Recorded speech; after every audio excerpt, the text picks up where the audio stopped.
안녕하십니까. 반도체 소식을 전하는 고독 달팽이 김석준 소장입니다. 삼성전자가 HBM에서 자존심이 많이 구겼죠. SK 하이닉스한테 뒤지면서 참 수익률도 많이 까먹고 많은 비난도 받았지만 조용히 준비하고 있는 것 같습니다. 범용 디램은 지금 엄청난 수익을 기록하면서 워낙에 범용 디램을 잘하니까 그건 걱정할 필요가 없는 것 같아요. HBM 승부는 검사 시간이었다. 삼성이 숨겨둔 진짜 승부수라, 이런 얘기를 지금 기사가 나와서 거기에 대해서 한번 살펴보도록 하겠습니다. HBM 검사 시간을 6분의 1로 줄였다. 자, 기업에서 생산성을 높이는 데 시간이라는 것은 돈하고 직결되는 겁니다. 속도와의 전쟁을 시작을 했습니다. 삼성이 조용히 준비하고 있습니다. HBM4가 아직까지는 내년 한 2분기, 3분기 돼야지만 시장이 열릴 건데 조금 엔비디아에서 뜸을 들이고 있는 것 같아요. 여러 가지 이유가 있겠지만 오늘 내용도 굉장히 중요합니다. 이거는 단순한 장비 개선 뉴스가 아니라 삼성전자의 HBM 전략이 어디까지 왔는지 보여주는 신호입니다. 그리고 HBM은 결국은 수율하고 공정 속도의 싸움이죠. 남은 뭐 6시간에 하나 만들어낼 거 1시간에 뚝딱 만들어내는 그게 만 돈이죠. 그래서 기술적인 의미, 전략적인 의미, SK 하이닉스와의 구도, 투자 산업적 시사점, 뭐 이런 것을 한번 살펴보겠습니다.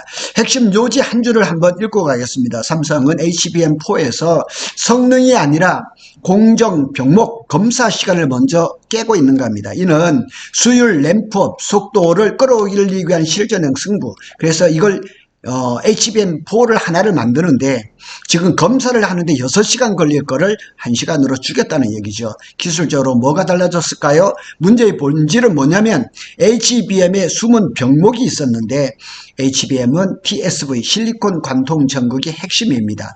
손톱 이것보다 더 작은 거에 HBM3까지는 1024개, HBM4에서는 2048개 있는데 그걸 다 중간에 막혀있는지 어디를 막혀있는지 그거를 테스트를 해야 된단 말이에요. 그런데 TSV의 터널 수가 약 10만 개라고 합니다. 이 중 하나라도 불량이면 전체가 이제 불량이 돼버리는 거죠. 그래서 TSV 내부 금속 충진, 뭐 이런 걸 정기적 불량이라든가 발열 증가라든가 장기 신뢰성 증가로 직결되기 때문에 그래서 CT 검사를 3D 단층 촬영으로 해서 필수라는 거죠. 제가 썸네일이 나와 있던 거 CT를 찍는 거가 똑같은 거예요. 그래서 기존의 한계는 해외 CT 장비를 사용했어요. 검사 시간이 5세 6시간. 양산 단계에서는 치명적인 병목 현상이죠. 샘플링 검사 비중이 높아지고 점수 검사는 낮아지고 수율 안정화가 늦어지는 거죠. 근데 삼성이 이번에 승부수를 걸었는데 국내 장비사와 HBM 전용 CT 장비를 공동 개발했다. 이런 샘플이 나오면 좋겠는데 아직 사진은 안 나왔어요. 그래서 검사 시간을 6시간에서 1시간 이내로 1시간 이내라고 합니다. 1시간 이내. 몇십 분 안에 할 수가 있다는 얘기죠. 그 6분의 1 단축의 의미가 엄청나게 크죠. 전수 검사 확대가 가능하고 불량 원인 피드백 속도도 증가되고 공정 조건 최저가 사이클도 단축하고 엄청난 거죠. 그래서 HBM4 수율 램프업 속도가 구조적으로 달라진다는 거죠. 자, 이렇게 나와 있습니다. 실리콘 관통 전극 기술 검사 개요도 CT 장비로 칩과 칩을 연결하는 10만 개 터널의 구리 충전 상태나 불량 여부를 확인한다. 지금 HBM4 자꾸 얘기를 하는데요. 저는 실물을 보고 왔거든요. 이 엄지손톱보다 작습니다. 1cm, 1 곱하기 1.12mm 정도밖에는 안 돼요. 이 손톱보다 훨씬 작거든요. 여기에 뭐 한 10만 개 되는 그런 터널을 이런 것을 CT로 이렇게 다 검사를 해서 거기서 분량이 많이 나온다는 얘기죠. 이게 왜 HBM4에서 결정적인가? HBM4는 난이도가 차원이 다르다는 얘기예요. 단수가 또 증가했고 인터페이스 복잡도가 증가했고 TSV 밀도가 높이가 됐겠죠. 발열 관리 한계치에 한 거죠. 어차피 HBM3 12단보다는 HBM4가 난이도가 높은 건 사실이죠. 그래서 HBM3까지의 경험이 거의 통하지 않고 완전 다른 제품과 같은 거예요. HBM4는. 그래서 HBM4는 누가 먼저 수위를 안정화시키는 싸움이란, 이 싸움에서 검사 시간이 단축되고 실질적인 생산 능력이 확대되는 거죠. 그러니까 전수 검사를 하면서 거기서 어디에서 불량이 나타나는 걸 즉시 찾아가지고 개선을 한다 그러면 수율이 높아지겠죠. 삼성의 그 전략의 진짜 의도, 이게 핵심입니다. 오늘 얘기하고 싶은 이 뉴스에서 가장 포인트는 이겁니다. 삼성이 검사 장비 하나를 만들었다? 아닙니다. 이건 너무나 그 단편적인 얘기죠. 삼성이 HBM4 양산 전제 조건을 하나씩 제거하고 있다. 그러니까 이 생산 과정에서 병목 현상이 가장 큰 검사 시간을 6시간에서 1시간 이내로 줄였다는, 거기에 가장 큰 포인트가 있습니다. 삼성은 지금 HBM에서 가격 경쟁이 아니라 물량 경쟁이 아니라 공정 주도권 회복 전략을 쓰고 있다는 사실이에요. 글쎄요.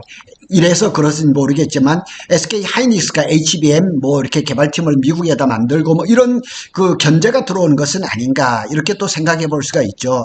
검사, 패키징, 베이스 다이, 인터페이스, 고객 커스터마이징, 이 중 검사 병목은 가장 마지막에 남은 숙제 중 하나였고 이번에 그걸 건드린 겁니다. 그것을 해결했다는 얘기죠. 사진이 좀 하나 나왔으면 좋겠는데 사진은 아직 안 나왔습니다. 글로벌 HBM 시장 규모는 어마하게 커집니다. 올해보다 내년에 훨씬 더 100억 달러 이상이 더 늘어나는 거죠. 그건 우리 삼성하고 SK가 잘 만들고 있죠. SK 하이닉스하고의 구도 변화도 있습니다. SK가 현재 아주 독보적인 1위죠. HBM3 양산성을, 그 안정성을 확보를 했고, 엔비디아라든가 구글이라든가 HBM을 쓰고 싶은 모든 빅테크 기업들의 신뢰는 짱입니다. 그리고 TSV 패키징 속도가 높고 시장 점유율 60% 이상입니다. 수율도 지금 80%가 넘은 것 같습니다. 삼성은 추격 전략을 쓰는 거죠. HBM4부터는 동일한 출발선이다. 글쎄요, 동일한 선 조금 늦은 거 아닌가, 수율 문제가 있고 가장 약점은 검사 병목 제거로 약점이 조금씩 이제 좀 제거되는 그런 단계는 아닌가, 이렇게 얘기를 해볼 수가 있죠. 그래서 SK 하이닉스도 미주죠. 미국에다 HBM 전단 조직을 신설했죠. 패키징, 품질 전단 조직 강화. 그리고 미국에다가 패키징 공장을 짓기로 하고 벌써 신문 발표가 났어요. 이건 삼성의 추격을 내부적으로 인식했다는 증거죠. 당연하겠죠. SK 하이닉스가 지금 독점적으로 잘하고 있지만 삼성한테 주도권을 내줄 가능성은 없겠죠. 안 내주려고 하겠죠. 엔비디아의 공급 시작과 연결해서 봐야 됩니다. 가장 중요한 문장. 삼성전자는 최근 엔비디아의 공급을 시작하며 분위기를 끌어올리고 있다. 공급은 HBM3입니다. HBM4 공급은 아직까지 얘기가 안 나옵니다. 엔비디아는 HBM4 전환 속도를 극단적으로 중시합니다. 단순 성능보다 양산 안정성, 일정 신뢰성, 공정 피드백 속도를 볼 것입니다. 그래서 검사 시간을 6분의 1 단축은 엔비디아 입장에서는 리스크 감소로 직결되는 거죠. 그리고 지금 ASIC 주문형 반도체가 지금 뭐 구글의 TPU라든가 브로드컴이라든가 이런 데 나오면서 엔비디아가 상당히 지금 견제를 하고 있는 것은 사실입니다. 자, 투자 산업적 시사점을 한번 살펴보겠습니다. 숫자가 말해주는 거. 삼성이 HBM 출하량이 전망이 전년 대비해서 212%가 늘어날 것이라 그래요. 매출은 26조 5천억이 될 것. 이런 것은 사실 크게 의미 없어요. 이렇게 뭐 신문사에서 이렇게 나오는 것들은 저런 것보다 훨씬 더 앞서고 있는 것은 사실일 겁니다. 이 숫자의 전제적인 조건은 HBM 가격 인상이 아닙니다. 시장이 폭발했다는 것도 아닙니다. 수율이 정상화되고 램프업 속도가 늘었다는 것을 얘기를 하는 겁니다. 이번 장비 개발 뉴스는 그 전제 조건이 실제로 이행되고 있다는 신호입니다. 한 문장으로 결론을 한번 지어보겠습니다. 이 기사는 삼성이 HBM4에서 뒤집을 수 있느냐에 대한 가장 현실적인 답변이다. 과연 그럴까요? 성능이 아니라 속도와 수율에서 승부를 걸었다는 선언입니다. 제발 이렇게 되기를 바랍니다. 삼성이 수율이라든가 속도 이런 데서 SK를 그냥 능가해서 엔비디아를 씹어먹고 브로드컴, 그 다음에 구글, 어디 모든 그 빅테크 기업들의 고객사를 확보하는 그날을 응원하고 기대해 보겠습니다. 고독 달팽이는 삼성전자와 SK 하이닉스의 반도체 소식을 전합니다. 감사합니다.